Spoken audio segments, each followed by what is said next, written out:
Hi friends, आज के बानिए नेब healthy and tasty salad for detox. Let's start.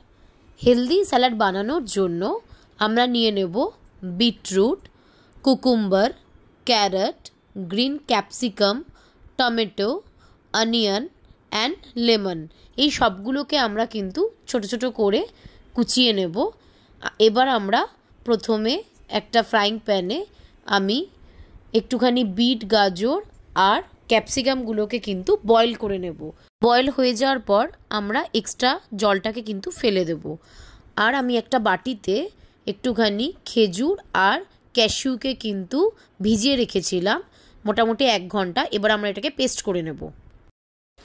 Detox স্যালাডের জন্য আমি এই পাত্রের মধ্যে প্রথমে সেদ্ধ করা ভেজিটেবলসগুলোকে নিয়ে নিলাম, যেগুলো আমি সেদ্ধ করে নিয়েছিলাম। এবার আমি বাকি ইনগ্রিডিয়েন্টসগুলো নিয়ে নিচ্ছি।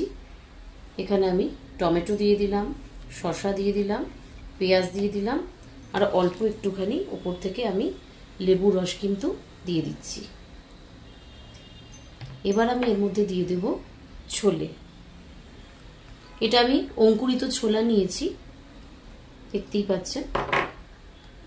এবার আমি এর মধ্যে একটুখানি সল্ট দিয়ে দেবো আর আমি এখানে দিয়ে দেব ব্ল্যাক পেপার পাউডার। এবার আমি কাজু আর খেজুরের যে বাটাটা তৈরি করে রেখেছিলাম সেটা আমি গার্নিশিং এর জন্য দিয়ে দেব। এটা দিলে কিন্তু স্যালাডটা খেতে খুবই ভালো হবে এবং বাড়িতে আপনারা অবশ্যই ট্রাই করবেন। আর এটাকে এবার আমরা একটুখানি ভালো করে মিশিয়ে নেব। আপনারা চাইলে এর মধ্যে অন্য অনেক জিনিসও দিতে পারেন, চাইলে আপনারা সেদ্ধ করা আলুও দিতে পারেন, কিন্তু আমি এখানে আলুটাকে স্কিপ করেছি। আমি এখানে আলুটা দিইনি, এটা অনেকে আলু দিয়েও করে। এইভাবে ভালো করে মাখানো হয়ে গেল, ভালো করে স্যালাডটা মিশে গেল। এটা ডিটক্স স্যালাড এবং এটা কিন্তু ভীষণ হেলদি। এরকম স্যালাড যদি আপনারা খেতে পারেন তাহলে কিন্তু আপনাদের হেলথ নিয়ে আর কোনো চিন্তাও করতে হবে না, আর ওয়েট লসও কিন্তু ডেফিনেটলি হবে।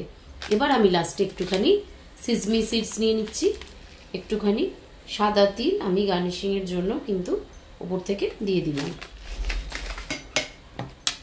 এবার দেখুন আমাদের কিন্তু হেলদি আর ডিটক্স স্যালাড কিন্তু একদম রেডি। অবশ্যই বাড়িতে ট্রাই করবেন এবং আমাকে কমেন্টে জানাবেন এটা আপনাদের কেমন লাগলো। আজকের মতো চললাম, বাই ফ্রেন্ডস।